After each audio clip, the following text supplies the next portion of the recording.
We encountered the Perak River flowing through the wide expanse of the Chendoroh Lake at the Suka lakeside retreat yesterday.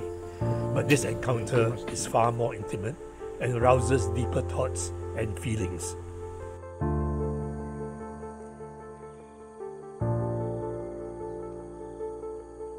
At this point, the river flows seemingly unperturbed by the cascade of hydroelectric dams upstream and the Chendoroh downstream, not to mention many other smaller hydroelectric plants that have sprouted at many other points. I hear there's one coming up near around the Temelong island. As I watch the river flowing incessantly, especially in the early morning light with the sun's reflection shimmering on the surface, the often used headline, Sungei Perak, the river of life, comes vividly to mind.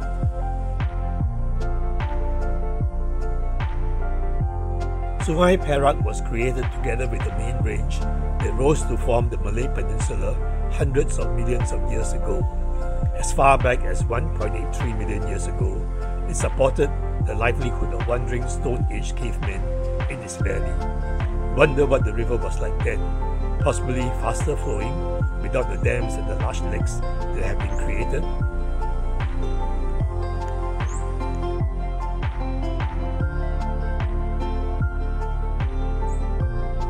For millenniums, the fertile alluvial plains supported the growth of local communities, villages and towns, its water enabling agriculture, fishing, livestock farming, even the growth of cash crops like rubber grown on the foothills and later oil palm. But it was tin ore accumulating in the floodplains and riverbeds, especially in the tributary, the Kinta, that accelerated the historical growth of Perak and Malaya. Today, the Perak River plays a crucial role in eco-sustainability by providing some 30% of renewable hydroelectric power generated in the peninsula. The lakes resulting from the damming of the rivers, the protection of forests and wildlife around them, have enhanced biodiversity and the growth of ecotourism and aquaculture. Chendoroh Hydroelectric Plant, the earliest built in 1920s, importantly supported the modernization and scaling of tin mining. Tin mining unfortunately became a drag on the environment and the river. The industries boomed and bust, creating immense social problems. These, together with other abuses associated with the growth of human settlements and land development, resulted in the life of the river of life becoming increasingly threatened. From colonial times, countless projects implemented to counter this threat mitigated but hardly provided lasting solutions. Around 2011, the Sungei Perak Integrated River Basin Management Project was initiated. It seeks to install an integrated management system for Sungei Perak with strategies that provide economic opportunities and benefits to all in a revitalized river with tourism as a main theme. This objective, balancing eco-sustainability and economic growth, is not an easy one. IRBM have been criticized especially by green-oriented NGOs and Aboriginal lobby groups taking one side of the argument and land, real estate developers, investors on the other. Despite criticisms, the achievement in river management is considerable, with the completion of hundreds of flood alleviation, irrigation and water quality improvement projects.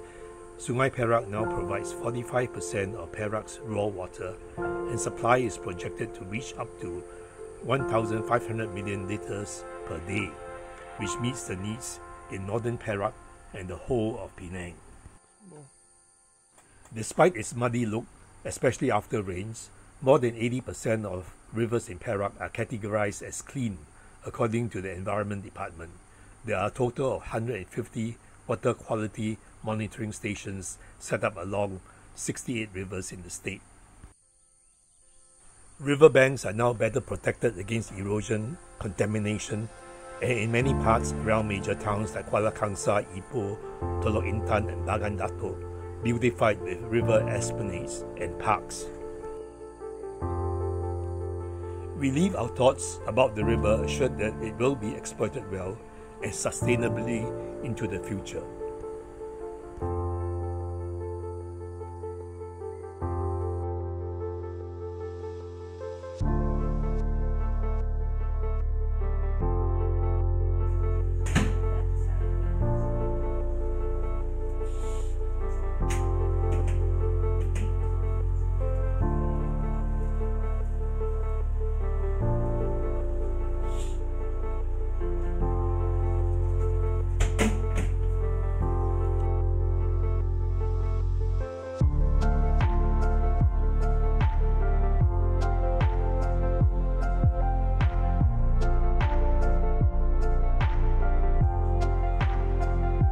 Even a fairly well-equipped kitchenette.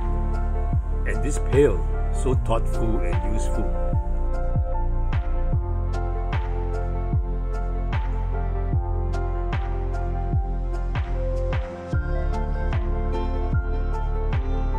Kampung Temelong, quite picturesque.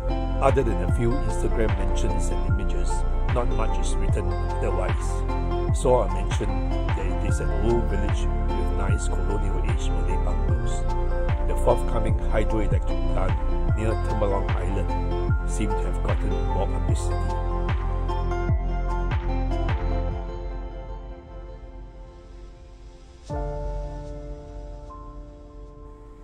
There's a kindergarten, primary school.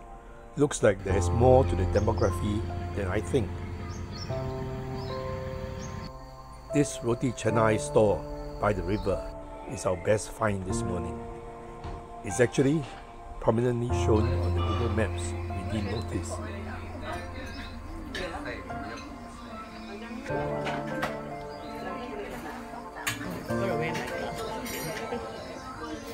Remind me of where I left at the ridge.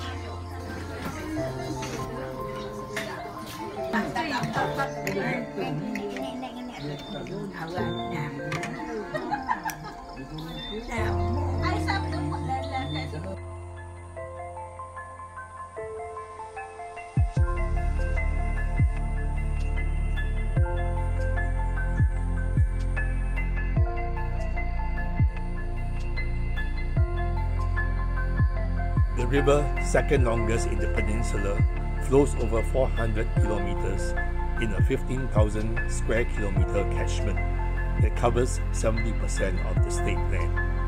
As a tourist in Perak, we encounter it everywhere, often not realizing it. We look forward to next encountering it in the big bay at the river mouth in Telok Intan and Bagan Batu.